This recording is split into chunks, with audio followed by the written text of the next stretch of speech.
시청자 여러분 안녕하십니까? 경북대학교 인문학술원, 국립경제박물관, 그리고 신라문화와 역사를 사랑하시는 애청자 여러분 안녕하십니까? 고대 동아시아 기록문화 강좌 제3강의 문을 열겠습니다. 오늘은 경북대학교 하시모토 시게루 교수님을 모시고 신출토 월성해자 목간과 신라사회에 대해서 알아보도록 하겠습니다. 선생님을 먼저 소개하도록 하겠습니다. 보시는 바와 같이 선생님은 일본 사학의 명문 와세다 대학원에서 석사와 박사를 취득하신 인재 중에 인재십니다. 선생님은 중고기 신라 금속문 그리고 한국 고대목간 연구의 권위자이십니다. 한국 고대사를 중심으로 폭넓게 귀중한 연구를 하고 계십니다. 선생님은 한국 유학 경험도 계시고 한국어에 매우 유창하십니다. 해서 오늘은 통역 없이 직접 선생님께서 강의 예정입니다.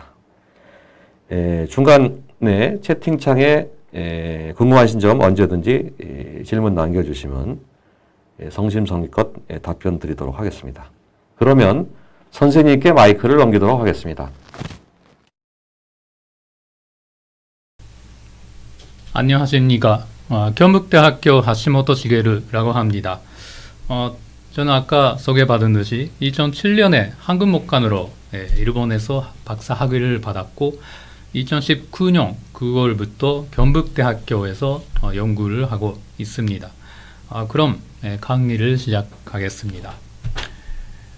오늘 강연의 목차입니다. 목간의 사료조까지를 먼저 말씀드리고 그리고 그 다음에 월성해자 목간의 개요를 말씀드리고 그 다음에 오늘 본격적인 내용으로 들어가겠습니다. 이 연속 강의 첫 번째 강의에서 주보동 교수님이 말씀하셨듯이 삼극사기나 삼근유사 같은 역사서하고 이 목간이라는 사료가 그 내용이라고 할까요? 그 가치가 아주 다릅니다. 근데 역사서에는 어떤 그 특별한 사건이 기록되어 있습니다. 예를 들어서 삼극사기 신라본기를 보면 진흥왕인데 진흥왕 2년 541년 봄3월에 눈이 일척이나 내렸다. 이사부를 변부령에 임명하고 중앙과 지방의 군사에 관한 일을 맡게 하였다. 백제가 사신을 보내와서 화친을 정함으로 허락하였다. 9년 548년을 보면 고구려가 예인과 함께 백제의 독산성을 공격하자 백제가 구원을 요청하였다. 왕이 장군 주령을 보내 종의 군사 3,000명을 거느리고 공격하게 하니 죽이거나 사로잡은 사람이 매우 많았다. 이러한 이처럼 그 인사, 외교, 전쟁 같은 아주 특별한 사건에 대한 기록이 역사서에는 있습니다. 그런데 한편 그 목간의 내용은 그런 사건에 대한 것이 아니라 매우 일상적인 내용이라고 할 수 있습니다. 지난주 강의에서 이현형 선생님이 내용에도 있었듯이 그 견주 월치 목간, 월치에서 나왔던 목간을 가지고 알 수 있는 것은 당시 신라인들이 그 어떤 음식을 먹었는지 그리고 어떤 약을 썼는지 뭐 그런 내용입니다. 근데 지금 제자고 있는 그 경산남도 하만 선산산성에서 나온 목간, 왼쪽이 선산산성 목간인데 이 목간의 대부분의 내용은 피의 합찰입니다. 꼬리표입니다. 이거는 어디에 사는 누가 이 피를 보냈다. 그런 내용이 적혀 있습니다. 근데 오른쪽은 하남 이선산성 목간입니다. 이곳은 남한선 도사라는 지방간이 그 이선산성에 있던 성의 그 도사 그리고 촌주에게 이 목간을 보낸 건데요. 내용은 뭔가 문서, 편지입니다. 목간의 내용은 보통 그 이러한 일상생활에 관련된 내용입니다.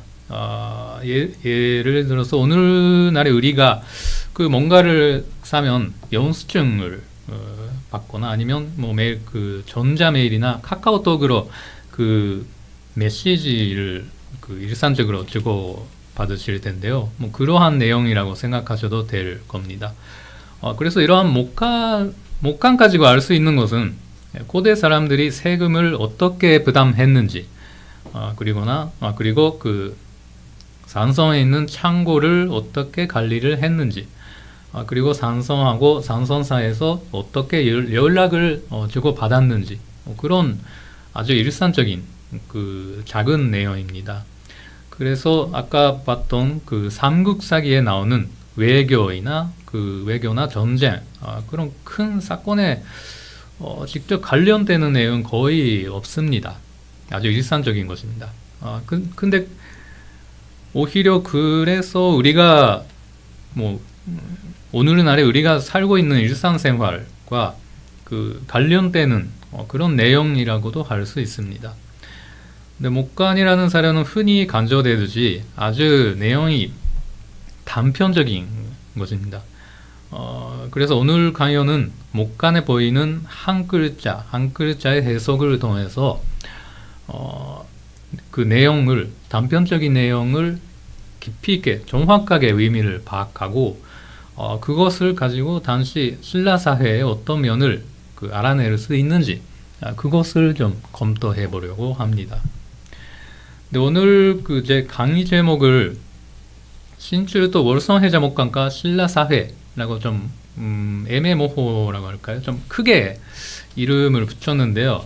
그런데 오늘 이야기하는 내용은 월성해자에서 나왔던 목간 그 전체를 가지고 이야기를 하는 것이 아니라 사실은 지금 보고 계시는 이 목간 하나만을 가지고 그 오늘 얘기하겠습니다. 근데 이것도 그 앞면, 뒷면, 그 양면에 글자가 있는 그 목간인데요. 근데 이 점에서 뒷면만 가지고 이야기를 하겠습니다. 근데 이 목간은 한 6세기 후반, 지금으로부터 약 1400년 전에 신라인들이 사용했던 목간인데요. 이 내용을 저는 1400년 전에 신라의 지만민이 사용했던 목간, 그 인사에 관련된 목간, 관든 순진에 관한 목간, 뭐 지금으로 말하면 그 이력서 같은 목간이라고 생각을 하고 있습니다. 이 목간을 가지고 말씀을 드리겠습니다. 근데 먼저 그 월성해자에서 출토된 목간에 대해서 그 전반적인 내용을 간단하게 소개를 해드리겠습니다. 월성에 대해서는 뭐 새삼스럽게 설명해 드리지 않아도 되겠습니다만, 뭐 일단 그 여기 이 자료의 중심 부분 월성이 여기 있습니다. 뭐 다 아시는 바와 같이 신라의 왕궁이 있었던 자리입니다. 근데 월성의 그 동북쪽에 지난주 강의에 나왔던 월지, 안압지가 여기에 있고 그 동쪽에 그 환용사가 있습니다. 그리고 서북쪽에는 첨선대, 그리고 대릉원이 있습니다. 그리고 여기가 지금 제가 있는 경주 박물관이 여기에 있습니다. 근데 이 월성에서 이게 월성의 자세한 그림인데요. 이 월성하고 그것을 둘러싼 해자는 뭐 현재도 경주 문화재연구소가 발굴을 진행하고 있습니다. 근데 월성 해자에서 나왔던 목간은 처음에는 그 1985년, 80년대에 나왔었습니다. 근데 목간이 나온 그 유구는 여기에 있는 서북쪽에 있는 해자 1호, 1호의 해자에서 주로 나왔었습니다. 근데 80년대에 여기서 목간이 많이 나왔었는데 처음에는 거의 연구가 안 되었고요. 2000년대 이후에 적외선 사진이 공개되어 나서 처음으로 연구가 시작됐고 한 10년, 15년 동안에 많은 연구들이 나왔습니다. 근데 80년대에 나왔던 목간의 점수는 지금 100점 정도로 보고되어 있습니다. 보고서에는 100점 정도 보고가 되어 있는데, 근데 그 중에서 글자가 각인되는 것은 한 20점, 20점 정도밖에 안 됩니다. 그런데 그렇게 많지는 않은 목간이지만 그 왕궁의 바로 앞에서 나왔고, 또 그 목간이 나왔던 이로 해자 북쪽에는, 위쪽에는 그 여기 지금 건물지들이 많이 남아 있었습니다. 그래서 아마 그 당시에 신라의 대표적인 관청들이 여기에 있었던 것으로 생각이 되기 때문에 월성해자 목간이 그 왕궁, 왕이나 그 관료, 높은 그 관료들이랑 관청들이랑 관련되는 그런 중요한 내용이라고 예측이 생각됩니다. 근데 80년대에 나왔던 목간을 조금 몇 개만 간단하게, 아주 간단하게 소개하겠습니다. 이것도 월성의 모습입니다. 월성이 있고 안압지, 월지가 여기에 있습니다. 이거는 그 월성 해자에서 나왔던 목간 중에서 아주 유명한 목간인데요. 사면 목간입니다. 이게 목간이 4개 나온 게 아니라 하나의 목간이 그 사면입니다. 근데 사면에 다 글자가 있고, 근데 지금 화면에서도 볼 수 있듯이 아주 글씨가 선명하게 남아 있습니다.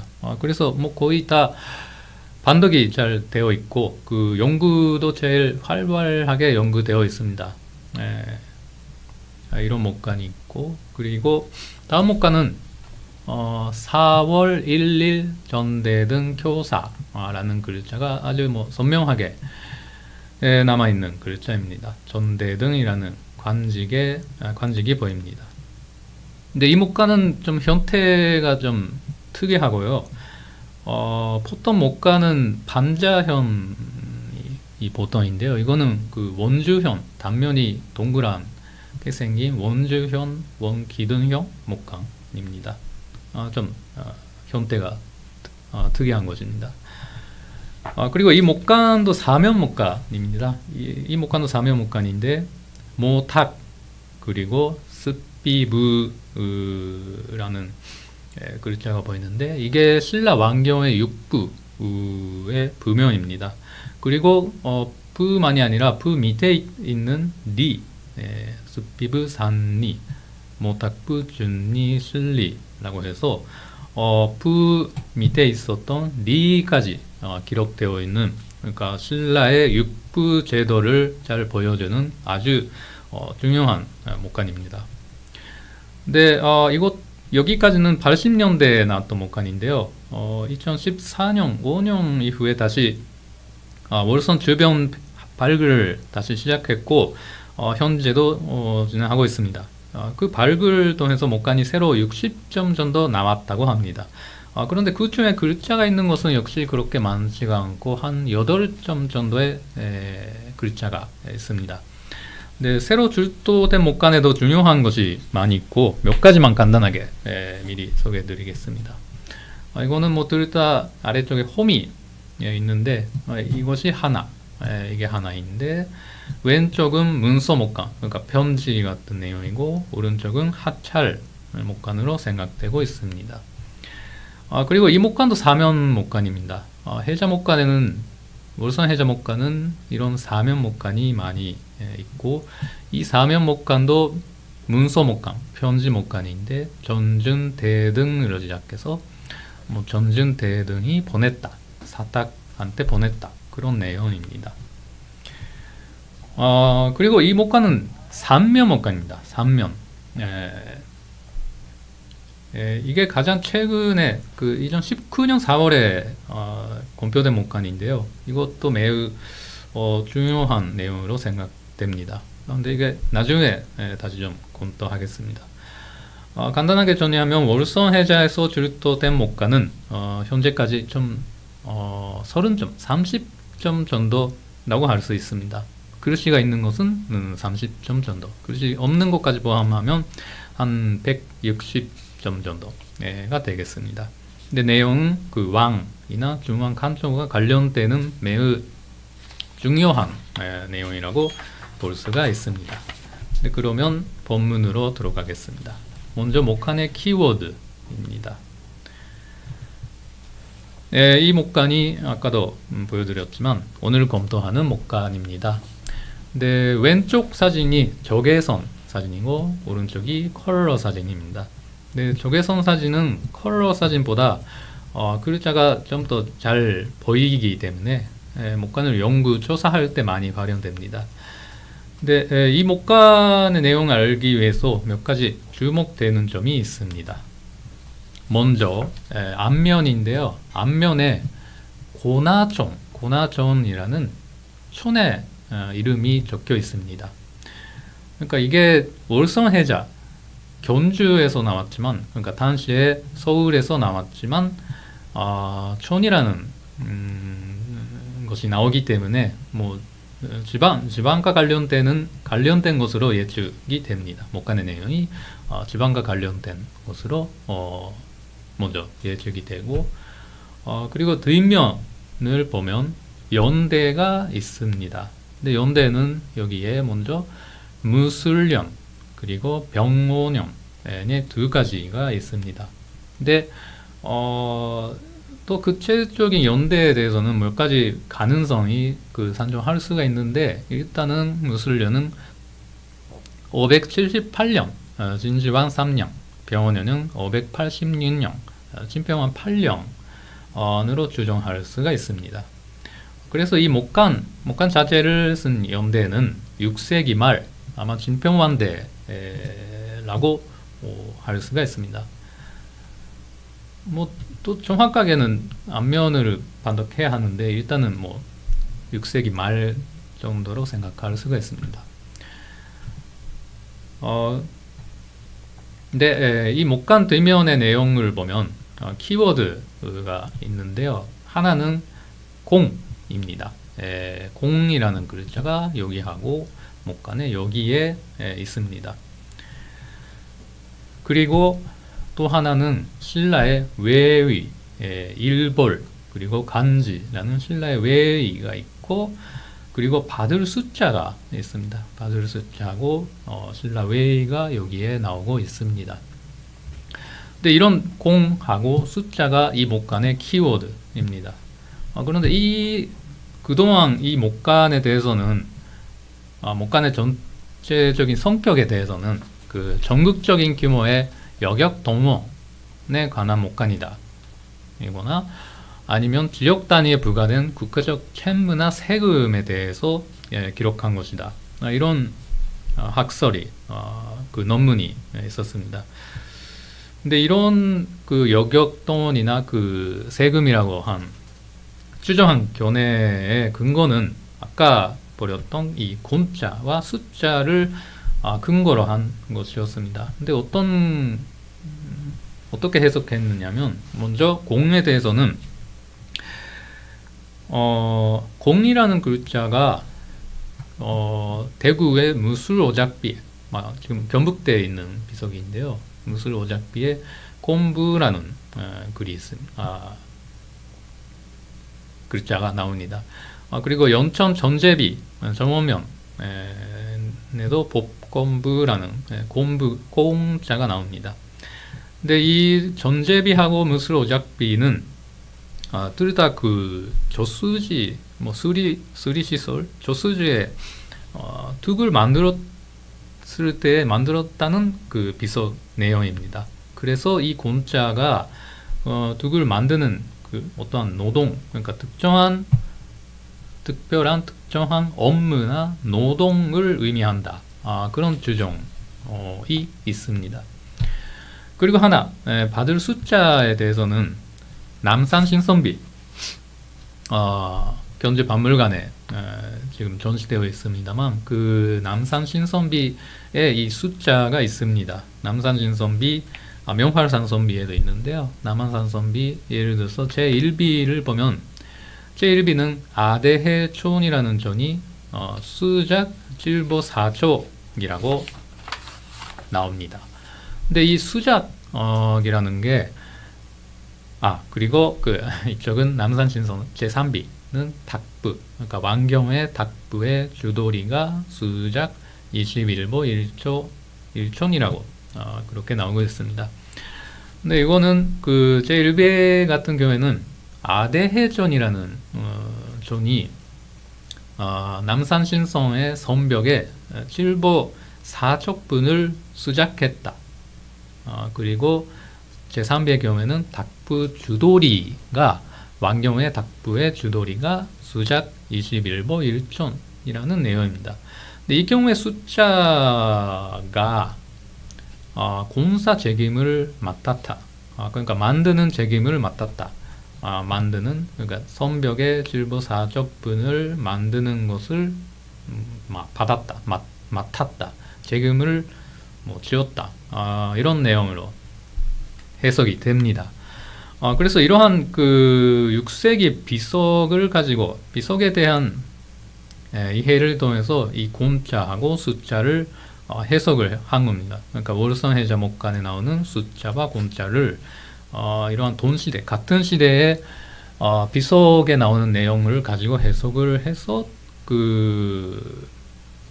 해석을 한 것인데, 월성해자 목간에 지방의 외위가 나오고 공, 수가 있으니 이러한 그래서 오늘 검토하고 있는 월성해자 목간을 여격동원이나 세금에 관한 내용이다. 그렇게 본 것입니다. 그런데 저는 그렇지 않다고 보고 있습니다. 저의 생각은 이 목간은 한 지방민의 외의 승진을 기록한 이력서 같은 목간이다. 하고 그렇게 보고 있습니다. 왜 그렇게 볼 수 있는지에 대해서 좀 자세하게 설명을 하겠습니다. 네, 먼저 전반부 곤족에 의한 승진을 보겠습니다. 네, 이것이 목간 뒷면의 전체의 선문, 반동문입니다. 이렇게 있는 것을 이렇게 해석을 할 수가 있습니다. 근데 이 목간은 길이가 지금 25cm 정도인데요. 근데 아래쪽에 조금 더 길었을 것으로 생각이 됩니다. 근데 이 뒷면의 내용은 크게 전반과 후반으로 이렇게 나눌 수 있다고 생각을 하고 있습니다. 전반은 곤족을 통한 승진입니다. 곤족을 통해서 이 사람이 승진했다. 그리고 후반은 근성연술, 그러니까 오래 일을 했기 때문에 승진하는 그런 내용으로 저는 보고 있습니다. 먼저 전반부를 보고 가겠습니다. 근데 먼저 반독의 문제인데요. 목간은 지금 보시다시피 글자가 잘 안 보이는 것도 있어서 반독이 계속 문제가 됩니다. 근데 이 부분, 이 글자를 지금까지는 편, 하, 사로 반독을 했었습니다. 그런데 저는 이 부분을 바진일로 볼 수 있다고 보고 있습니다. 여기에 좀 어떻게 제가 보고 있는지 그려봤는데요. 이 글자를 파, 물결 받자, 그리고 진, 일 이렇게 보고 있습니다. 근데 그러면 이 바진이라는 게 뭐냐면 이게 외의의 피를 표기한 것이라고 생각을 합니다. 근데 이 외의의 필은 비석에 많이 나오는데요. 번편리비를 보면 파단으로 나오고, 명활산선비는 파일로 나오고, 오작비에는 피일로 나오고, 남산신선비에도 피일로 나옵니다. 파담, 파일, 피일 이렇게 나오는데요. 그래서 비석에 많이 그 필이 나오는데 파진이라는 표기는 여태까지 없었습니다. 근데 그러면 파진이를 비일로 볼 수 있는지를 좀 검토할 필요가 있습니다. 근데 먼저 통일 이전 신라는 경리하고 외의, 그러니까 왕경인한테는 경리, 지방민한테는 외의라는 두 가지 관등이 있었습니다. 뭐 다 아시다시피 경리는 이벌찬, 이찬, 잡찬으로 시작해서 17등까지 있고요.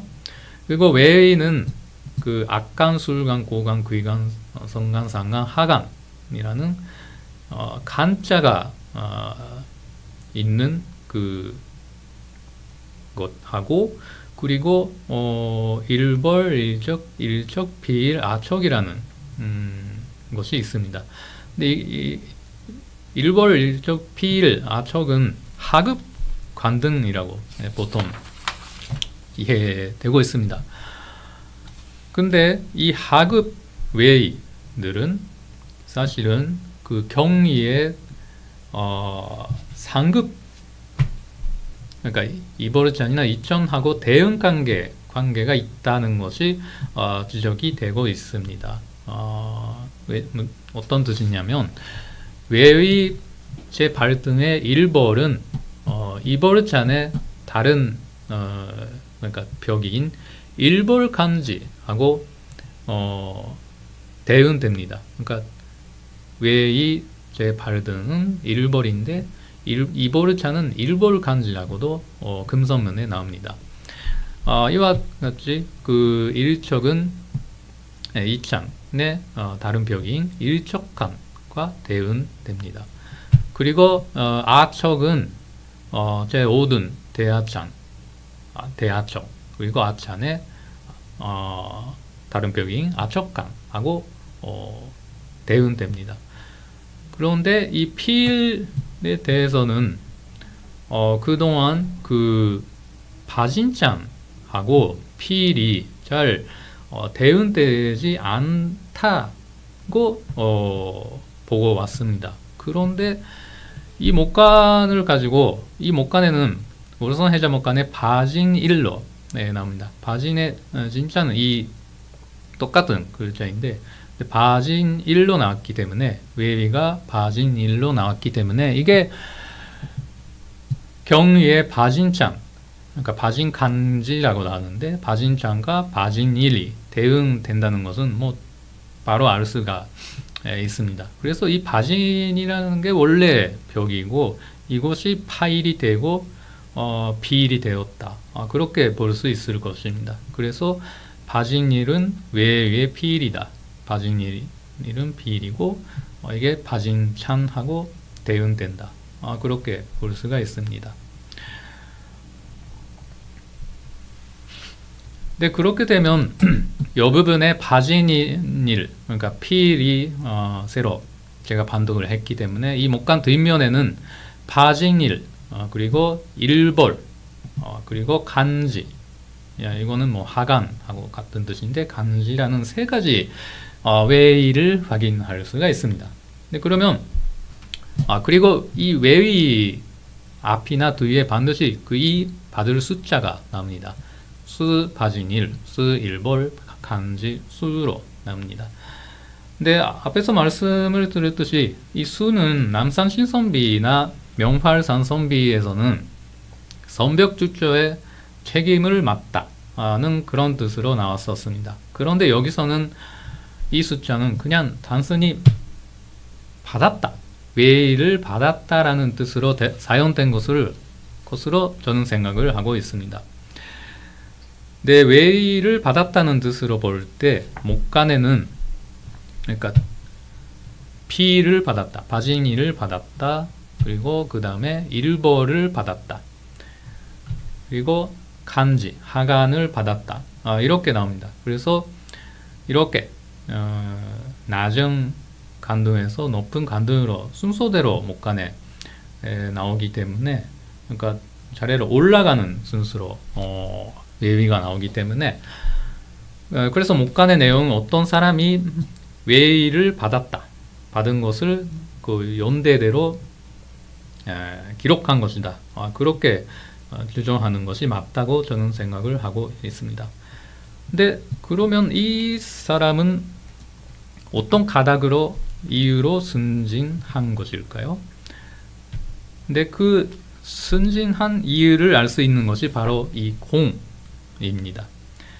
근데 이 뒷면은 공이수 바진일로 시작하는데 이는 공으로 바진일을 받았다는 뜻으로 풀이됩니다. 근데 문장에 이거는 뒷면이기 때문에 앞면에서 이어지는 것으로 생각을 되기 때문에 원래는 어느 해에 어떤 공으로 바진일을 받았다는 내용이었을 것입니다. 근데 이 공에 대해서 앞에서 신라 비석에서는 특정한 업무나 노동으로 나온다고 했습니다. 그런데 여기의 공은 그것하고는 다른 것으로 보고 있습니다. 근데 그것을 알 수 있는 것이 마흔련비, 황철련비, 진흥만 승수비입니다. 568년에 만들어진 비석인데요. 여기에 보면 내용이 좀 비슷한 내용인데 둘 다 거의 똑같은 내용이 납니다. 읽어보면 나라를 위하여 충절을 다한 공이 있는 무리에게는 사람에게는 벼슬을 상으로 더하여 주고 공훈을 표창하고자 한다. 이런 내용이 있습니다. 근데 이 마을령 황철연비에 나오는 곰자하고 이 목간의 곰자가 비슷한 뜻이라고 저는 보고 있습니다. 근데 목간에서는 어떠한 공으로 바진일을 받았다는 문맥으로 나오기 때문에 이 곰자의 의미는 어떠한 업무나 노동의 뜻이 아니라 곤족, 그러니까 마흔령, 황철령과 같은 곤족의 뜻으로 봐야 한다고 보는 것이 타당하다고 생각하고 있습니다. 그래서 이 사람은 목간을 쓴 사람은 어떤 곤족으로 바진일을 받았다. 그런 내용으로 보고 있습니다. 그런데 아까 말씀드렸듯이 이 부분이 좀 파손되어 있습니다. 근데 원래 어느 정도 또 있었는지 정확히 알 수는 없지만 그렇게 많이 길었다고는 좀 보기 어려운 것 같습니다.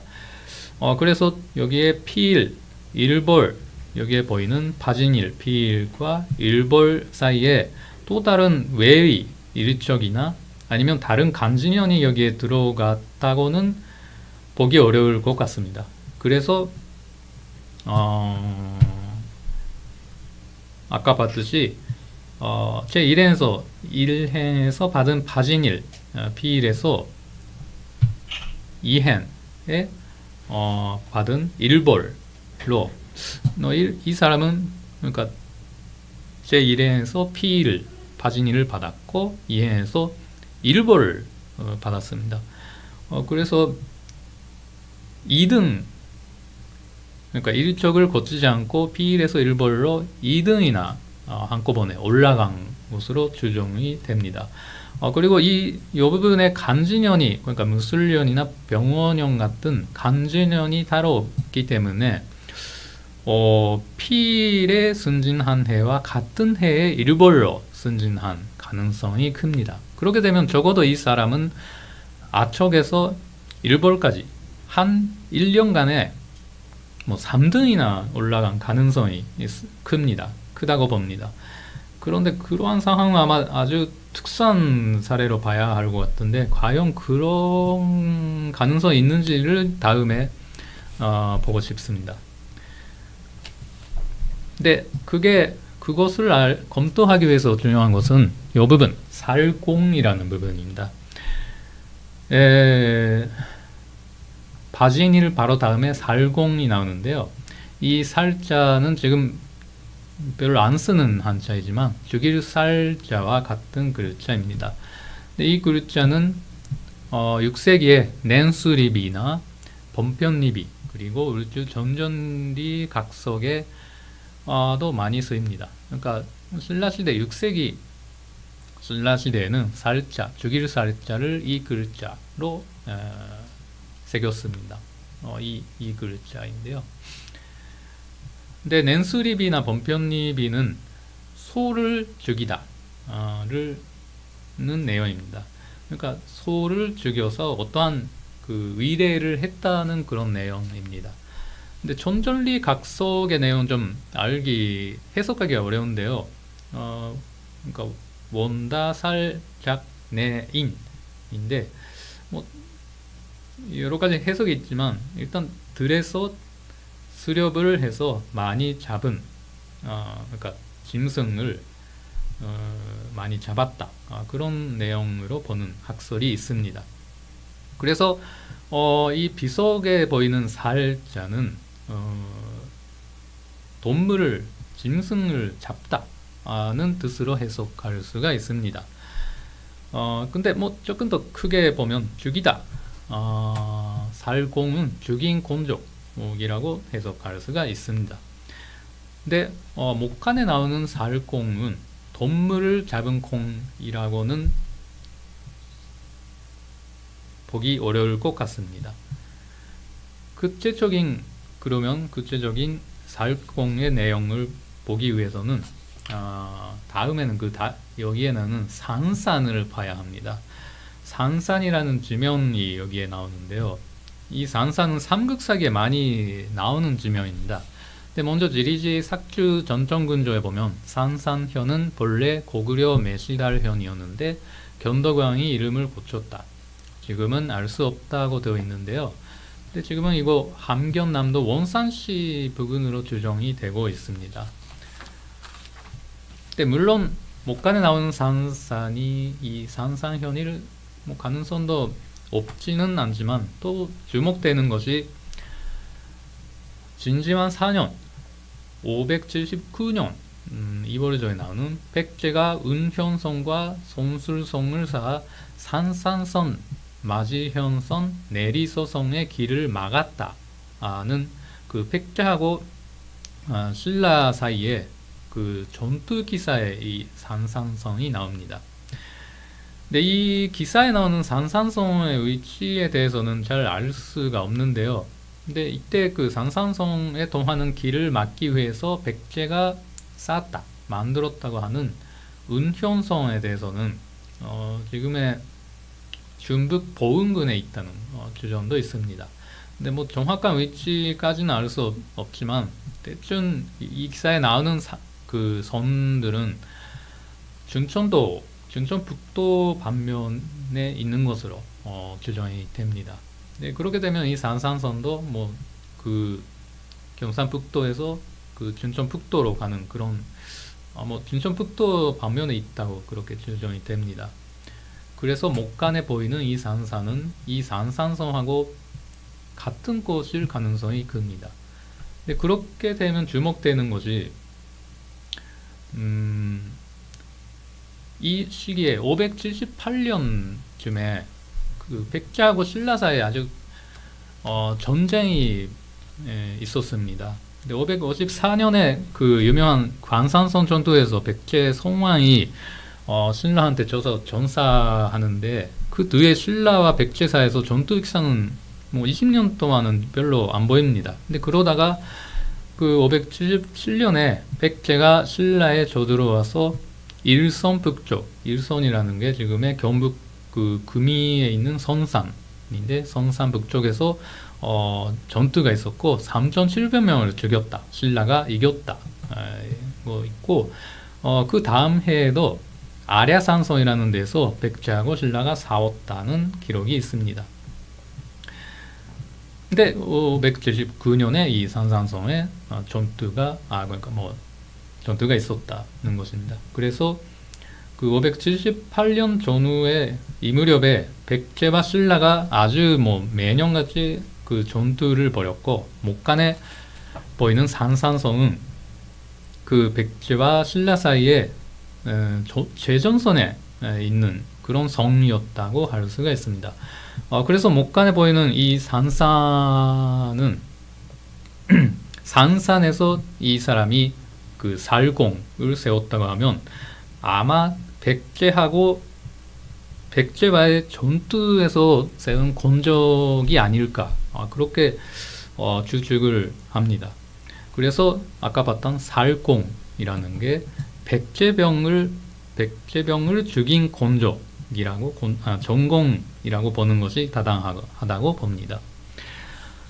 그래서 살공은 적병을 죽인 공으로 보고, 그 다음에 나오는 10이라는 숫자가 이 살공의 숫자, 그리고 그 다음에 84인, 그러니까 84명을 뭐 어떠해서 산산에 어떠했다로 이어지는데, 이 부분은 좀 정확하게 파손도 있어서 정확하게 해석하기가 어려운 부분이지만, 뭐 추측해 보면 이 사람이 84명을 이끌고 산산에 들어가서 싸웠다, 산산에서 성을 지켰다, 이런 내용인 것 같습니다.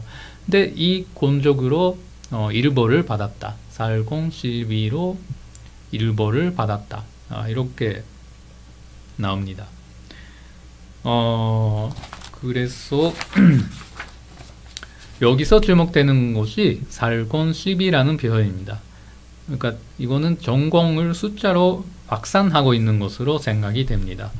그러니까 적병을 한 명 찍으면 공 하나로 했는지 정확하게 알 수는 없지만, 전공에 대한 구체적인 자세한 규정이 있었다고 짐작할 수가 있고, 또 이 살공 12를 가지고 일벌을 받았다, 그러니까 비일이었던 사람이 일벌을 받았다고 되어 있기 때문에, 곤적이 몇 개가 있으면 관등이 올라간다, 그런 규정까지 있었던 것으로 생각할 수 있습니다. 그래서 6세기 신라에서는 전투에서 적을 몇 명 찍으면 곤적 몇을 얻을 수 있다, 그리고 곤적 몇이 쌓이면 있으면 외위가 하나 승진한다, 그런 규정들이 있었다고 엿볼 수가 있습니다. 근데 그만큼 6세기 후반에 이미 신라에서는 관료제도가, 그러니까 관등제, 관료제가 매우 체계적으로 운영되고 있었다는 것을 뜻할 것입니다. 근데 이상 같은 그 목간 전반 부분은 앞에서 본 마을령, 관절연비에 공이 있는 무리에게는 벼슬과 산품을 상으로 더하여주고 공훈을 표창하고자 한다는 내용을 구체적으로 보여주는 그런 내용이라고 할 수가 있습니다. 근데 이러한 전공에 대한 보상은 사실은 삼국사기에도 기록이 있는 것입니다.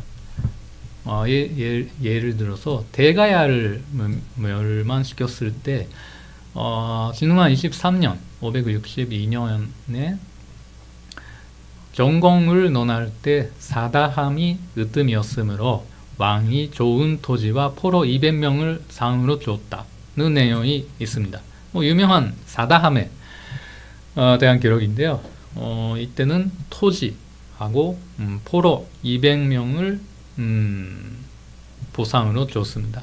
근데 여기에는 그 관등이 올라갔다는 기록은 없습니다만, 백제가 멸망했을 때의 보상을 보면 660년에 왕이 백제에서 돌아와서 공을 논하여 계금절 선복을 급잔으로 삼고 군사 두지를 고관으로 삼았으며 이라는 내용이 계속되어 있는데 나오고요. 그리고 고구려가 멸망했을 때 668년에는 좀 길지만 군사인 남한산의 북권은 평양성 분문 전투에서 공이 적재였으므로 술간의 간등과 벼 1,000섬을 줬고, 근사인 부양의 국인은 평양 남교싸움에서 공이 적재였으므로 술간의 간등과 벼 700섬을 내렸다.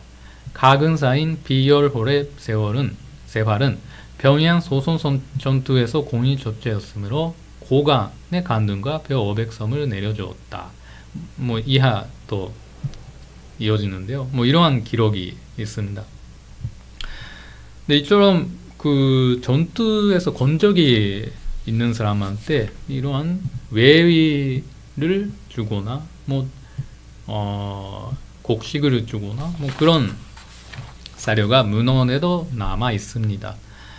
그런데 월성해자 목간, 오늘 검토하고 있는 월성해자 목간은 목간을 통해서 그러니까 이런 그 전공을 보상을 하기 위한 그 관등 선진이 6세기 후반에 목간의 연대인 6세기 후반에는 이미 그런 선진 제도가 아주 제도화되어 있었다는 것을 알 수가 있습니다. 근데 그렇게 뭐 국제적으로 간등이 언제 올라가는지에 대해서는 여태까지 잘 알 수가 없었는데 이 목간을 가지고 좀 구체적인 모습을 알 수 있게 되었습니다. 근데 아마 신라는 이러한 그 신산 빌벌이 신라가 6세기에 급속히 확대해가고 그리고 나중에 삼국을 동일할 그러한 원동력이 되지 않았나 그렇게 생각을 해봅니다. 근데 여기까지는 목간 뒷면의 전반부를 검토해서 내용을 살펴봤습니다. 일단 여기서 한 10분 정도 휴식을 하고 한 55분부터 다시 시작하도록 하겠습니다.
네, 안녕하십니까.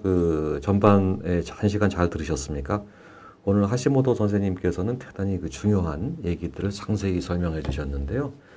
이른바 지금까지 최근에 나온 월성해자 신출토 목간 중에 종래의 여경 목간으로 봐왔던 것을 관등 승급 목간으로 보신 새로운 견해인데요. 이 더불어 안내드릴 것은 선생님의 이 관련 논문은 2020년 목간가 문자 24집에 월성해자 신출토 목간가 신라외위 이런 제목으로 실린 바 있습니다. 해서 시간이 되시면 함께 이 논문을 살펴보시면 좋겠습니다. 또 하나 JPR도 드리겠습니다. 이와 관련해서 긴 글은 아니지만 저도 2019년 목간학회에서 나온 문자와 고대 한국 2집의 2편의 604페이지에 이 목간에 대해서 2019년에 승급 목간으로 아웃라인을 잡은 바 있습니다. 함께 참조해 주시면 감사하겠습니다. 이어서 하시모토 선생님께서 구체적인 고증을 말씀하시도록 하겠습니다. 그러면 마이크를 하시모토 선생님께 넘기도록 하겠습니다. 네, 후반부로 들어가겠습니다.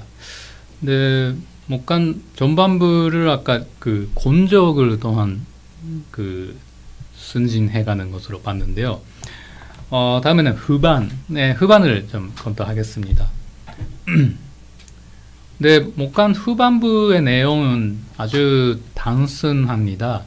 여기는 무술령 위류로 있고요. 이거는 무술령 578년에 외위가 머물렀다. 무술령에는 외위가 머물렀다. 그 다음에 병원년 간지수, 병원년의 간지를 받았다. 이런 내용으로 봅니다. 그리고 제 3행에도 좀 더 있는데요. 이 부분은 좀 나중에 다시 말씀드리도록 하겠습니다. 근데 내용 자체는 별 문제가 없을 거고요. 아주 간단한 내용인데 이 내용이 의미하는 바가 아주 크다고 보고 있습니다. 이 후반부도 전반부와 같은 관등 승진에 관한 기록일 것인데 전반부에서는 곤적에 대한 기록이 있었지만 후반부에는 곤자가 전혀 안 나옵니다. 그러니까 곤적에 관한 내용이 없습니다. 그래서 후반부의 승진의 성격은 전반부하고는 다른 것으로 생각을 해야 합니다. 다르다고 생각해야 합니다. 그리고 문제는 흥미로운 거는 무술년에 머물렀다. 외위가 머물렀다는 것을 일부러 기록한 것입니다. 전반부와는 달리 공에 관한 내용이 없는데 무술년에는 특별한 곤적이 없는데도 승진할 가능성이 있었으니까 아마 외위가 머물렀다고 적었을 것입니다. 근데 실제로 병원년에는 곤적이 따로 기록이 없는데 간지에 올라갔습니다. 그렇다면 어떤 경우에 곤적이 없음에도 불구하고 간등이 올라갈 수 있었을까요? 근데 신라에서는 그런 기록이 있습니다. 신라에서 곤적이 없는데도 간이가 올라가는 그런 기록이 삼국사기에 몇 군데 있습니다. 먼저 하나는 왕이 즉위하였을 때 그런 기회가 있습니다. 소지마립간 원령 479년에 크게 사면하였고 모든 관리들에게 관작을 한 등급씩 올려주었다 라고 나오고, 또 진흥왕 원령 540년 8월에 크게 사면하였고 문무관의 관작을 한 등급씩 올려줬다는 내용이 있습니다. 이와 비슷한 내용이 선덕왕 원령 702년, 원성왕 원령 785년, 그리고 효공왕 원령 897년에도 비슷한 내용이 나오고 있습니다.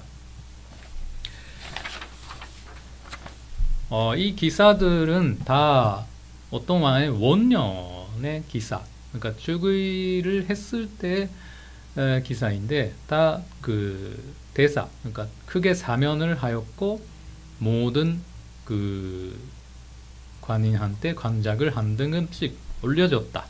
그런 내용이 있습니다.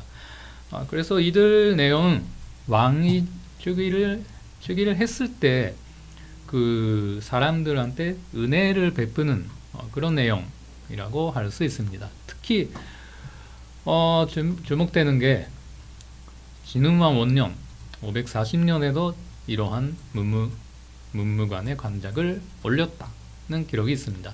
540년이기 때문에 당연히 그 여기서 말하는 관작이라는 게 경위하고 외위를 포함하다고 할까? 관작은 아마 경위하고 외위를 뜻하는 것으로 생각됩니다. 그래서 이때 540년에 모든 사람이 아마 그 경위와 외위가 한 등급씩 올라갔던 것으로 볼 수가 있습니다. 그러니까 왕이 즉위를 했을 때 간등이 올라갔습니다. 또 하나는 나라에 뭔가 큰 좋은 일이 견사가 있을 때 올라가는 그런 사례가 있습니다. 문무왕 8년 668년 고구려를 멸망시켰을 때 그런 기록이 나옵니다. 김일신에게 태대각간을, 김인문에게 대각간의 관등을 내렸다. 그 외에 이창가 장군 등을 모두 각간으로 삼았고 소판이하에게는 모두 한 등급씩 더해주었다. 여기에도 한 등급씩 모든 관료를 올렸다. 그런 내용이 있습니다. 그래서 신라에서는 기록을 보는 한 삼국사기에는 왕이 즉위를 했을 때, 그리고 나라에 뭔가 큰 일이 있었을 때 등급이 올라가는 그런 기록이 남아 있습니다. 그런데 지금 검토하고 있는 목간에서는 목간의 무술령 578년과 병원령 586년, 그러니까 진지반 3년, 진병원 8년에는 그런 큰 사건은 보이지가 않습니다. 진지반 3년에는 중국 진나라에 사신을 보내 도산물을 바쳤다. 그리고 아까도 잠깐 나왔지만 아랴산성에서 백제하고 싸웠다는 기록이 보일 뿐입니다. 병원령 586년에는 종월에 예부령 2인을 두었다. 5월에 천둥과 벼락이 치고 별이 비가 오듯이 떨어졌다. 이런 내용만 있습니다. 그래서 아까 봤던 그 왕이 즉위를 하고 했다거나 그 뭔가 큰 좋은 일이 있었다는 내용이 보이지 않기 때문에 일률적으로 이때 승진할 기회가 있었다고는 생각하기가 어렵습니다. 근데 그러면 지금 검토하고 있는 목간에서 무술년의 관이가 오를 가능성이 있었는데도 오르지 않았고, 그리고 병원년에는 특별한 건적이 없는데도 간등이 올라간 것은 왜 그럴 수 있었을까? 근데 그걸 설명하기 위해서는 저는 외의 소지자에게 정기적인 승진의 기회가 있었을 가능성을 생각을 해 봅니다. 근데 이거는 뭐 현재 아마 회사나 그 관청에서도 뭐 예를 들어서 뭐 5년, 10년 계속 그 같은 회사에서 근무를 하면 막 올라가는 뭐 그런 시스템이 있을 것인데요. 뭐 그와 비슷한 제도로 그 당시 신라 관료들이 그러니까 어떠한 전반부에서 봤듯이 큰 건적이 없을 때에도 몇 년간 일을 해서 별 문제가 없으면 좀 올라가는 그런 제도가 있었다고 생각을 하고 있습니다. 근데 왜 그렇게 볼 수 있느냐면 고대 일본에서 그러한 사례 제도가 있었습니다. 근데 그거는 당연히 그 일본에서 만든 게 아니라 원래는 중국에 도 있었습니다. 그러니까 중국에서 원래 있었고 그게 아마 한반도를 거쳐서 일본으로 들어갔을 것인데요. 근데 일본의 사례가 아주 뭐 같은 시대의 목간이 많이 남아있기 때문에 그 일본의 사례를 통해서 좀 어떤 제도가 있었는지를 좀 보고 싶습니다. 근데 그게 고대 일본에서는 고선제도라고 합니다. 그거는 뭐 7세기부터 있었던 것으로 추정이 됩니다만 여기서는 일단 8세기 율령에 규정되어 있는 내용을 살펴보도록 하겠습니다. 근데 거기를 보면 매년 8월 1일부터 다음 해 7월 말까지를 한 연도로 해서 각 관청의 장관이 각 사람의 간원의 그 근무 성적을 평가합니다. 네, 이를 고라고 부르고요.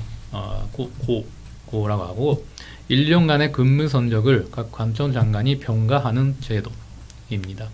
네, 평가를 받기 위해서는 그 정규직, 그러니까 매일 근무해야 하는 정규직에 관련은 1년간에 240일 이상 근무를 해야 하고 그리고 비정규직, 고대도 비정규직이 있었고요. 교대로 근무하는 비정규직의 경우에는 1년간에 140일 이상 근무해야만 이 평가를 받을 수가 있었습니다. 근데 그것을 고라고 합니다. 고선제도의 고는 그런 뜻입니다. 그리고 이 고라는 그 1년간의 평가를 일정 정도 쌓아가면 관등이 승진할 기회가 있습니다. 이를 선이라고 합니다. 고가 일정 기간 동안 쌓이면 관등이 승진했다. 그러니까 몇 년간 계속 잘 근무를 하면 관등이 올라가는 그런 제도입니다. 근데 그 관등이 상승하는 올라가는 자격을 얻는데 필요한 근무 연수를 선한이라고 하는데 그것이 관직의 종류별로 그리고 뭐 연대 시대에 따라서 조금 변동이 있는데 보통 4년, 6년, 8년, 10년 등으로 정해져 있었습니다. 그러니까 예를 들어서 4년 동안 잘 근무를 뭐 무난하게 하면 뭐 등급이 하나 올라간다. 그런 규정이 있었습니다. 그런 제도가 고선제도입니다. 그러니까 지금 검토하고 있는 월성해자 목관도 특별한 권적이 없이 관등이 올라갔기 때문에 신라에도 이런 6세기의 신라에도 이런 고선제도가 있었다고 저는 보고 있습니다. 근데 그러면 이 고선제도에 대해서는 일본의 목간의 기록이 많이 남아 있습니다. 그러니까 대표적인 일본의 목간을 좀 소개해 드리자면 이 목간은 나라현의 변성궁에서 나온 목간입니다. 근데 이 부분을 좀 확대한 것이 이 부분인데 이 내용을 보면 고상, 그러니까 작년에 병가가 좋았다, 상이었다 처음에 나오고 그 다음에 의자 총팔의 이거는 신분이고 관등이 있고 그리고 이름이 있습니다. 그 다음에 연 32, 그러니까 나이가 32살이다. 이 사람은 나이가 32살이다. 그리고 이 사람의 본관이 가와지국의 안숙국, 한해국의 안숙국이 근이 이 사람의 본관이다. 뭐 이런 내용의 목간이 나왔습니다. 그런데 이것은 아마 이 목간은 그 해마다 하는 1년간의 인사병가인 고에 관련된 목간으로 추정되고 있습니다. 그리고 이 목간도 같은 변성궁 헤이조 궁에서 나왔던 목간인데요. 이 목간도 좀 비슷한 내용인데 먼저 소조위하 관등이 있고 그 다음에 이름이 있습니다. 그리고 나이가 50살, 그리고 본관이 우경, 그러니까 변성궁의 그 의경이다. 본관이 의경이다. 그리고 그 다음 요 부분인데요. 요 부분이 6호 1변 1099입니다. 이거는 윤용관에 근무한 날짜 수가 합계가 1099일이다. 이런 내용입니다. 윤영간에 일을 했다. 그리고 그 다음에 윤영중이라고 나왔는데 이게 윤영간의 병가가 다 중이다. 그러니까 막 보통이다. 이렇게 내용이죠. 그러니까 이 사람은 윤영간 뭐 중이니까 뭐 별 문제 없이 무난하게 근무를 해서 아마 윤영간 근무해서 이번에 관등이 하나 올라갈 것입니다. 그리고 그 다음에 음년요라는 이 사람이 근무하고 있는 관청의 이름이 뒷면에 있습니다. 근데 이 사람은 이 사람의 그러니까 그러니까 고가 윤영간의 고를 바탕으로 그 그러니까 실제로 관등이 올라가는 곳과 관련되는 목간으로 보입니다. 이러한 목간 일본의 제도를 잠조해서 생각하면 지금 오늘 검토하고 있는 월성해자 목간에서 무술련의 외위가 올라가는 가능성이 있었지만 오르지 못했고 그 발령 후인 병원영 586년에 특별한 곤적이 없어도 올라간 것을 통해서 생각해보면 6세기 후반의 신라에서 외위를 가진 사람이 올라가는 관등이 올라가는 것은 8년간 근무를 하면 외위가 하나 올라가는 그런 제도가 있지 않았을까 그렇게 추정할 수가 있습니다. 근데 이러한 고대 일본의 그 고선 제도는 물론 일본에서 자체적으로 만든 것이 아니라 원래는 뭐 중국에서 들어온 것입니다. 근데 중국에서는 뭐 중국사는 저는 전공이 아니기 때문에 정확하게 언제쯤 그런 제도가 생겼는지는 정확하게는 잘 모르겠는데요. 적어도 한나라 시대, 그러니까 기원 전에는 이미 중국에는 그런 제도가 있었습니다. 그것을 구체적으로 알 수 있는 게 이른바 거연한가이라는 그 한나라 시대의 감독인데요. 그 한나라 시대 감독을 보면 뭐 오늘 그 문제로 삼고 있는 곤자라가 나오는데요. 네, 공, 일, 그리고 노, 이세, 이월, 공, 오, 좀 글자가 없어졌는데요. 뭐 3월이나 3세라는 이런 기록이 있습니다. 근데 이 그 거연 한간에서 알 수 있는 것은 이것도 한나라에서 그 중국의 한나라 시대에도 관리 근무 상황을 근거로 해서 그 관등이 올라가는 자기 올라가는 제도가 있었다는 것을 보여주는 그런 기록입니다.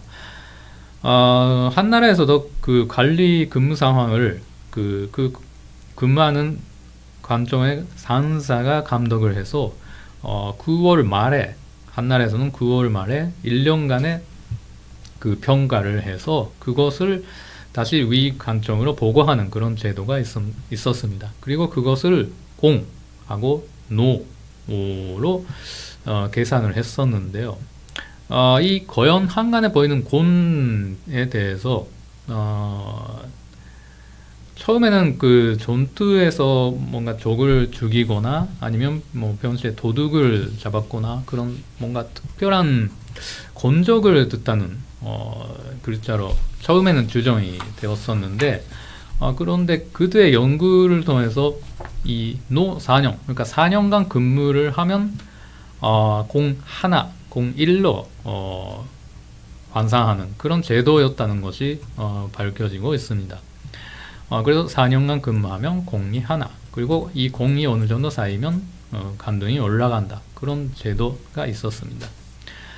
근데 그러한 고대 중국이나 일본의 제도를 잠정해서 생각해 보면, 그러니까 몇 년간 계속 근무하면 관등이 올라가는 그런 시스템이 중국이나 그 일본에 있었기 때문에 뭐 신라에도 있었을 것이고 그것을 보여주는 것이 이 목간의 후반부다.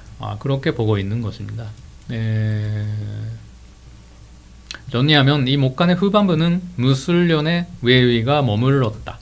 병원년의 간지를 받았다는 내용으로서 그 무술년과 병원년 사이에 8년이기 때문에 이 당시에 신라 집안민들은 8년간 잘 근무하면 외위가 하나 승진하는 그런 제도가 있지 않았을까, 그렇게 추정을 하고 있습니다. 그러니까 전반부는 특별한 전공으로 건적으로 올라갔고 후반부 요 부분은 그 몇 년간, 그러니까 8년간 근무하면 올라가는 그런 것을 보여주는 것으로 보고 있습니다. 근데 마지막 제3회는 이 부분인데요. 이 부분은 U2로 볼 수가 있습니다. 근데 요 3회 부분을 이 2행에서 이어지는 것으로 해석하는 경우도 있는데, 제2행 요 부분, 여기 아랫부분에 글자가 없고 또 요 부분, 제3회 요 부분에도 글자가 없기 때문에 제3회의 요 부분은 이 두 글자만으로 해석해야 하는 것으로 생각이 됩니다. 근데 여기서 머무를 유자는 이 아까 봤던 제2행의 무술년의 유자하고 똑같은 뜻이라고 봐야 할 겁니다. 그래서 이 사람은, 목간의 주인공은 8년마다 있는 정기승진의 기회에서 2번 머물렀다. 그러니까 간등이 올라가지 못한 것이 이 사람은 2번 지금까지 있었다. 그렇게 볼 수 있을 것입니다. 그래서 이상으로 이 목간의 후반부는 신라에서는 정기적으로 간등이 승진할 제도가 있었다. 그리고 그것이 집안민의 경우는 8년마다 올라갔었다. 그렇게 생각을 합니다. 그래서 이 목간은 어떤 한 집안민의 외의 승진에 관한 기록이며, 이 목간 전체는 외의 승진에 관한 기록이며, 전반부는 특별한 건적으로 올라간 기록, 후반부는 근속한 연수로 인한 정기적인 승진에 대한 기록, 그렇게 추정할 수가 있습니다. 목간의 내용은 그렇습니다. 근데 그러면 이 목간을 어디서 사용하고 누가 만든 것인지에 대해서 좀 보고 싶습니다. 근데 이 목간을 사용한 관점으로 추정되는 것이 위화부입니다. 근데 위화부에 관해서는 삼국사기의 직관지를 보면 위화부는 진표만 3년 581년에 처음 설치했다. 근데 견도광이 사위부로 고쳤다가 해공왕이 옛것, 그러니까 위화부로 다시 되돌렸다는 기록이 있습니다. 근데 여기 직관지에는 어떤 일을, 그러니까 구체적으로 어떤 일을 했다는 내용이 없는데, 신라 봉기의 진표만 3년 581년조를 보면 처음으로 위화부를 설치하였는데 지금 고려시대의 이부와 같다는 내용이 있습니다. 그리고 신무만 2년 682년조에 위화부련 2사람을 두어 선거에 관한 일을 맡겼다고 나옵니다. 그러니까 고려시대의 이부와 같은 일을 했다. 그리고 선거에 관한 일을 맡겼다는 기록이 나오기 때문에 이 위화부라는 관종이 관료의 인사를 담당한 간부인 것을 알 수가 있습니다. 근데 당연히 그 인사를 담당했기 때문에 이 위화부가 관등, 그러니까 경위와 외위도 담당했다고 그렇게 추정이 됩니다. 그러니까 위화부가 아마 이 목간을 사용하지 않았을까. 이 목간이 월성회자에서 나왔기 때문에 이 월성회자 주변에 위화부의 건물이 있었다고 생각이 됩니다. 근데 그러나 조금 이야기가 복잡해지는데요. 근데 하나 문제가 되는 것이 있습니다. 근데 위파부의 간직 구성을 보면 직관제는 금하신, 상당, 대사, 사라는 이런 구성으로 나오고 있습니다.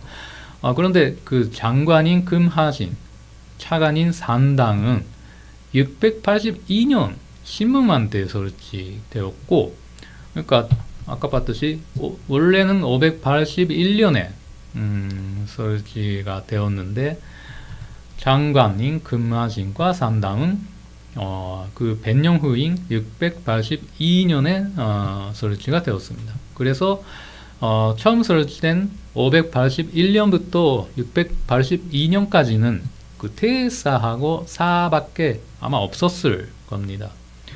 근데 그렇게 되면 이 위파브, 그러니까 태사하고 사하는 그 하급 관료밖에 없는 그 관청을 어떻게 운영했는지가 조금 문제되는데요. 근데 뭐 이에 대해서는 여러 가지 학설이 있습니다. 산대등이 담당했다거나 뭐 여러 가지 그 견해가 있는데, 그 중에서도 품주에 소속되었다. 품주 소속의 하급 관청이다. 그러니까 581년부터 682년까지는 그 위파부는 품주 소속이었다. 그런 주장이 있습니다. 근데 이 견해가 주목할 필요가 있다고 봅니다. 왜냐하면 이 품주라는 관청이 뒤에 그 651년에 집사부, 뭐 유명한 집사부로 개편되는 데요. 이게 뭐 다 아시다시피 행정 전체를 종괄하는 아주 중요한 관청입니다. 품주는 나중에 집사부가 되는데, 집사부는 행정 전체를 종괄하는 관사입니다. 근데 이 품주, 집사부의 관직으로 전대등이 있습니다. 삼국사기에는 집사부의 차관으로 나오는데, 아마 이 전대등이 뭐 아주 중요한 역할을 했을 것으로 생각이 됩니다. 근데 흥미로운 거는 월성해자목간에 이 전대등이 나오는 것입니다. 근데 아까 그 전반부에서 좀 시작했을 때 간단히 소개하면서 이 전대등이 이미 나왔었는데요.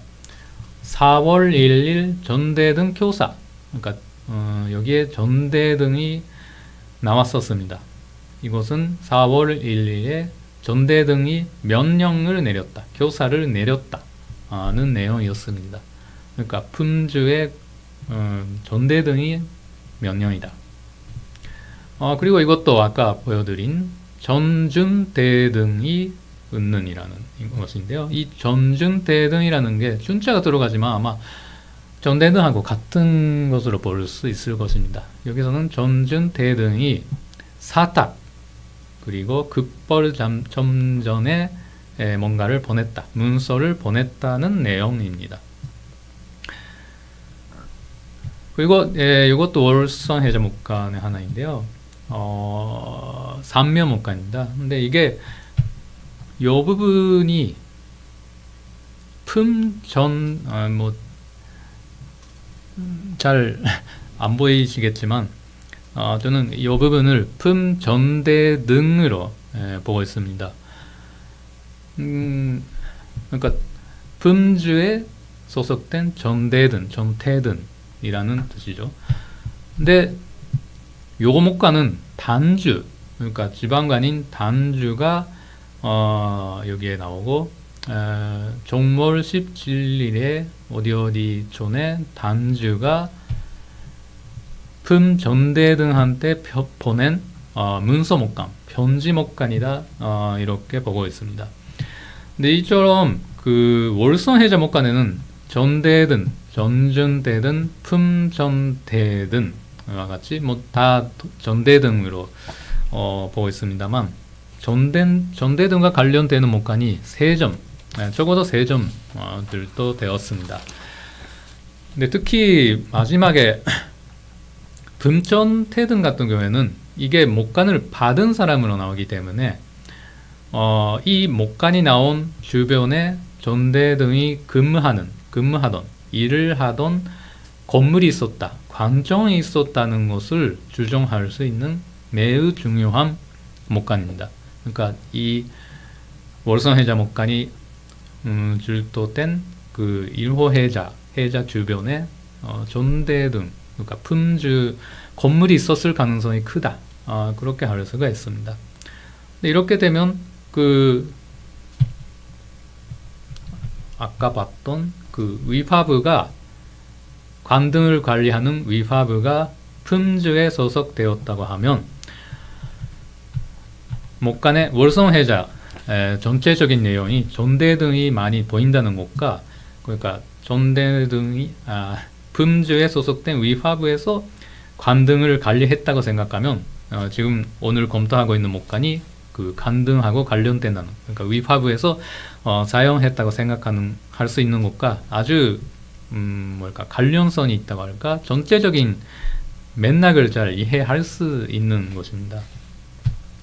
근데 그러면 그 목간을 그러면 누가 만들었는지를 마지막에 검토하겠습니다. 근데 이 목간 내용을 보아서는 한 지방민의 외의가 승진해가는 그런 기록입니다. 근데 그리고 위화부에서 사용을 했기 때문에 가능성으로 생각할 수 있는 것은 하나는 위화부에서 만들었다는 가능성, 그리고 그 다음에 지방에서 만들어서 위화부로 보냈다, 제출했다, 그런 내용, 그런 가능성 두 가지가 산정할 수 있습니다. 그런데 그 두 가지 중에서 두 번째, 지방에서 만들어서 위화부로 보냈다는 가능성이 크다고 보고 있습니다. 근데 그 이유는 관직을 간지라고 표현하고 있기 때문입니다. 근데 6세기 신라의 간등표기 변화를 보면 6세기 신라 비석을 통해서 6세기 전반에는 다 무슨 간지라고 벽이 되었습니다. 그런데 그것이 561년 잔년비 후에는 다 간지의 지자가 생략되고 단락되고 다 무슨 간으로 벽이 되어갑니다. 그래서 비석의 연대를 추정할 때는 관등표기를 간지로 쓰느냐 그냥 간으로 쓰느냐에 따라서 그 연대 추정의 근거가 되기도 했었습니다. 그런데 최근에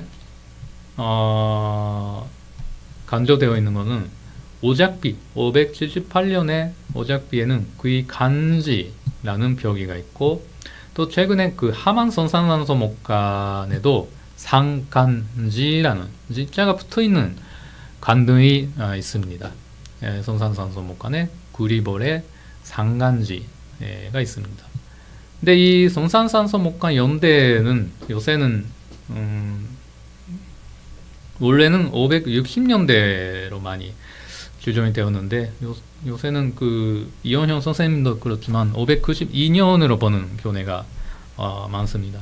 그렇게 되면 그러니까 최근까지는 561년에는 이미 다 그 십자가 없어지고 다 간으로 표기했다고 생각을 했었는데, 근데 아마 이런 오작비나 성산산소 목간의 예를 보면 중화에서는 이런 변화가 있었지만 뭐 지방에서는 그런 변화가 좀 늦게까지 그러니까 변화가 없었고 6세기 말까지 간지 표기가 그러니까 상간지 같은 표기가 있었다.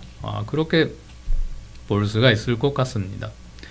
그렇게 되면 그 오늘 보고 있는 월성해자 목간의 병원연의 간지가 나왔기 때문에 아마 월성해자 목간은 중앙에서 만든 것이나 그러니까 월성해자 목간은 580년대 이후로 볼 수 있기 때문에 그러니까 중앙에서 만들었을 가능성은 희박하고 적고 월성해자 목간은 지방에서 만들었을 가능성이 크다.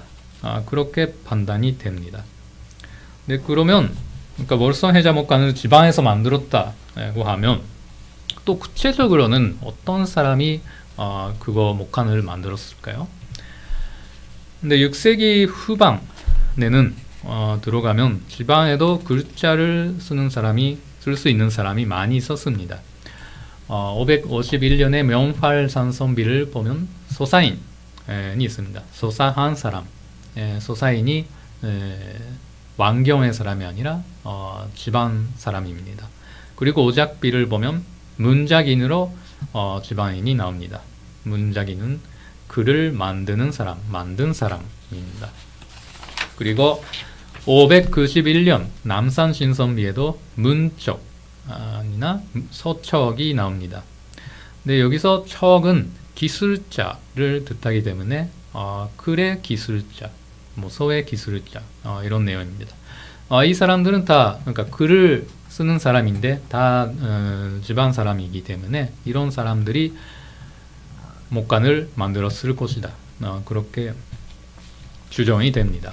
그리고 아까 봤던 삼면 목간에도 이 목간을 만든 사람으로 이 마지막 부분에 문적, 지령, 일적이 있습니다. 문적, 그러니까 이 목간을 쓴 사람, 쓴 기술자는 지령 일적이다 이렇게 나옵니다. 근데 일적은 외위이기 때문에 이 목간을 만든 사람도 집안 사람입니다.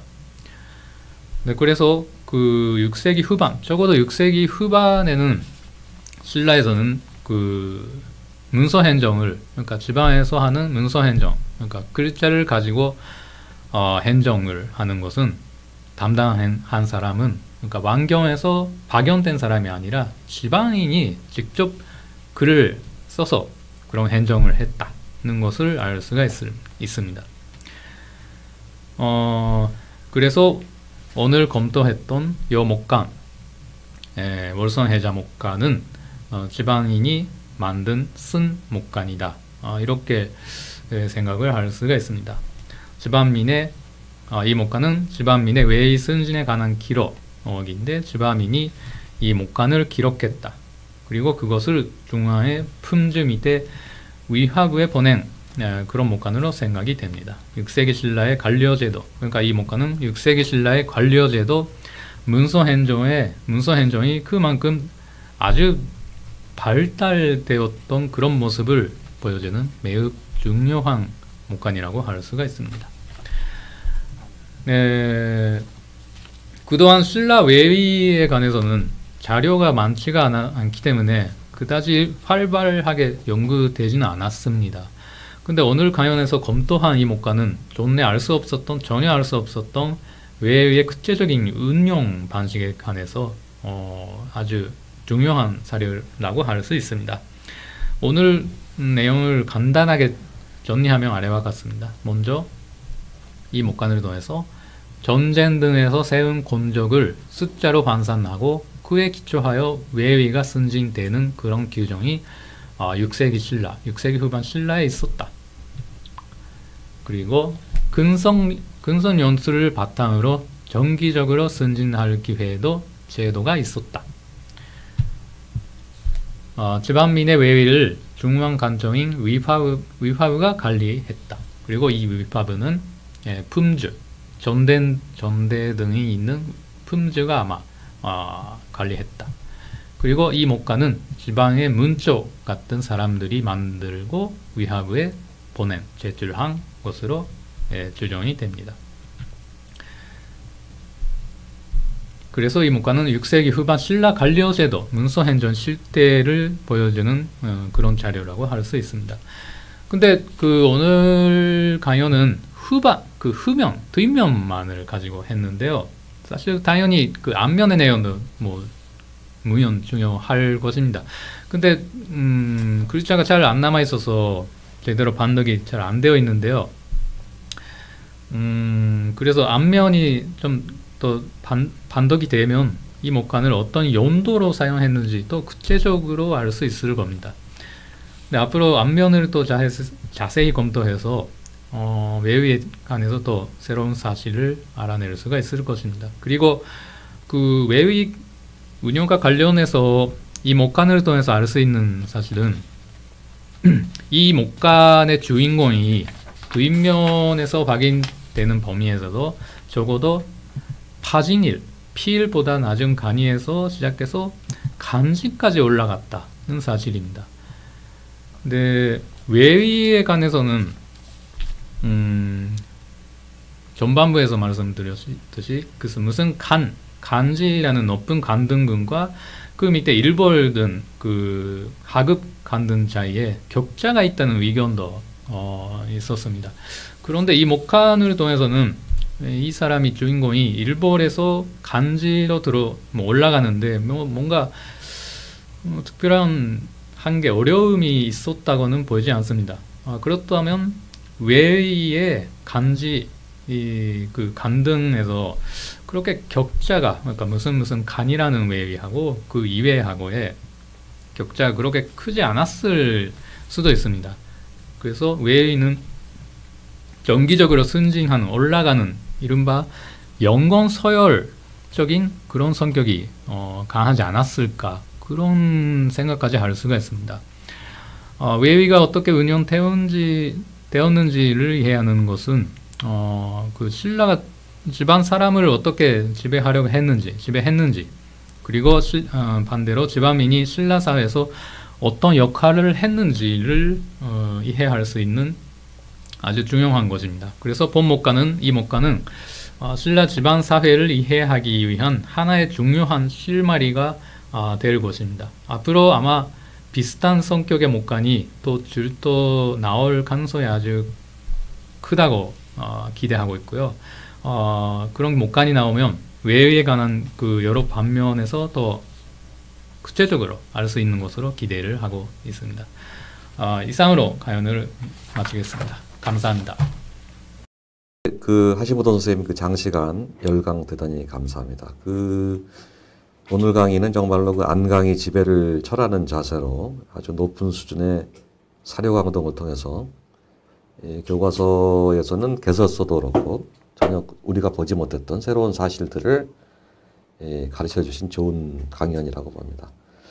이 매우 고품격의 양질의 강의를 통해서 전문가도 잘 몰랐던 새로운 사실들을 혹은 책 몇 권을 읽어야 소화할 수 있는 내용을 이 강의를 통해서 알 수 있게 된 것 같습니다. 추후에 다시 보기로 두어 번 더 보시면 더 깔끔하게 모든 내용들을 완벽히 소화할 수 있지 않나 이런 생각이 듭니다. 오늘 내용에 대한 그 질문 하나를 선생님께 여쭙겠습니다. 우리 강의는 그 일반 관람객뿐만 아니고 그 전문가분들도 많이 들으시는 것 같은데요. 박성종 선생님으로부터의 코멘트입니다.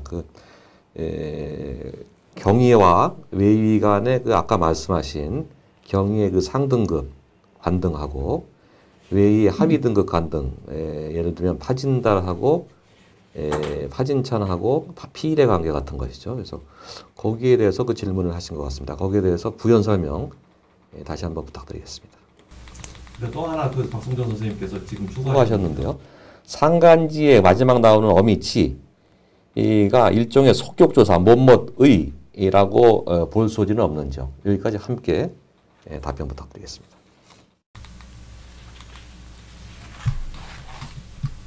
네. 요 부분을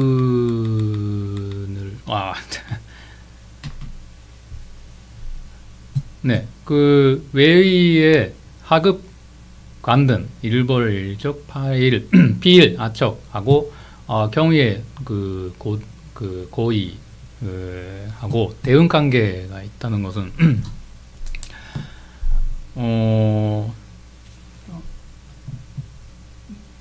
보충 설명이라는 게 어떤 무엇을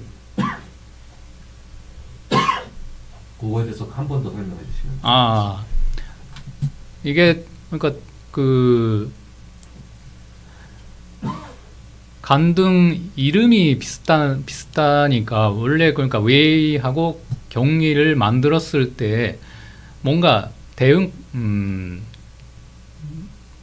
만들었을 때 뭔가 대응 관계를 가지면서 만들었을 겁니다. 뭐 구체적으로 왜 그렇게 했는지까지는 잘 모르겠습니다.만 그러니까 지금 볼 수 있는 경위하고 외위를 보면 대응 관계가 있다는 것을 알 수가 있는 거죠. 왜 이런 대응 관계가 있는지에 대해서는 아마 여러 가지 설명이 있을 수 있는데, 일단은 이런 대응 관계가 있다는 거죠. 1벌은 1벌 간주 2벌을 짱하고 대응 관계가 있고, 1적은 2짱하고 대응 관계가 있다. 그래서 B일은 바진짱하고 대응 관계가 있고, 바진짱, 바진일, 목간에 나오는 바진일이 바진짱이다. 이런 대응 관계가 있다는 것이고요. 근데 왜 이런 대응 관계가 있느냐까지는 좀 여러 가지 설명이 할 수는 있겠지만 정확하게 깔끔하게 좀 지금 설명하기가 좀 어렵습니다. 일단 이런 대응 관계가 있고, 대응 관계가 있다는 것 자체는 한국 학계에서도 아마 일본 학계에서도 한국 학계에서도 많이 인정되어 있는 것으로 저는 알고 있습니다만, 이런 대응 관계가 있기 때문에 B일이, 그러니까 목간에 나오는 바진일이 B일의 입혁이다, 같은 것이다, 이렇게 본 거고요. 그리고 두 번째 질문이 상간지의 지가 네네. 속격으로 볼 수 없냐, 의로 볼 수 없냐. 의라고 하기는 좀 아닌 것 같습니다. 무슨 아마 이 지라는 게 뭐라고 해야 되나? 존칭 어미 같은 것으로 볼 수 있을 것 같습니다. 무슨 님 같은 존칭 어미로 볼 수 있을 것 같습니다. 예, 오늘 많은 시청 또 열렬한 질문 열광 대단히 감사드립니다. 오늘 고생해주신 열광해주신 하시모토 선생님 그리고 시청자 여러분께 감사드립니다. 다음 시간 예고를 올리도록 하겠습니다. 다음 시간은 5월 24일 이 시간입니다. 오후 2시에 조정서가 들려주는 진시황제의 삶과 죽음이라는 제목으로 경북대 오준석 선생님의 강의가 있겠습니다. 그러면 시청자 여러분 다음 시간에 다시 뵙도록 하겠습니다. 안녕히 계십시오.